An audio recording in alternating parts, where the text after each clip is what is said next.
Odysseus காடுகளின் வழியாக நடந்து யூமேயஸின் குடிலை அடைந்தான். யூமேயஸ் ஒரு சாதாரண வேலைக்காரன்தான், ஆனால் அவனது நேர்மையும் விருந்தோம்பலும் உயர்வானவை. ஒடிசியஸைக் கண்டதும் அவனது நாய்கள் குரைத்தன, ஆனால் யூமேயஸ் அவற்றைத் தடுத்து அந்த வயதான பிச்சைக்காரனை அன்புடன் வரவேற்றான். அங்கே ஒடிசியஸ் ஒரு பொய்யான வரலாற்றைச் சொன்னான்.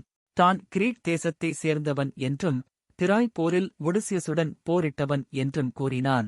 பயப்படாதே, உன் எஜமான் ஒடிசியஸ் விரைவில் திரும்புவார். நான் அவரைக் கண்டேன் என்று ஒடிசியஸ் கூற, யூமேயஸ் வருத்தத்துடன், ஐயா, உங்களைப் போன்ற பல பிச்சைக்காரர்கள் இங்கே வந்து உணவுக்காக இப்படிப் பொய்களைச் சொல்லி என் அரசியை ஏமாற்றியிருக்கிறார்கள். என் எஜமான் இறந்துவிட்டார், அதை நான் அறிவேன் என்றான்.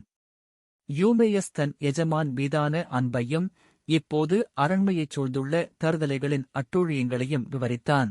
அந்தச் சூழ்ச்சிக்காரர்கள் என் எஜமானின் செல்வத்தை அழித்துக் கொண்டிருக்கிறார்கள், இளவரசர் டெலிமாக்கஸையும் கொல்லக் காத்திருக்கிறார்கள் என்று அவன் கூறியபோது ஒடிசியஸின் உள்ளம் கொதித்தது.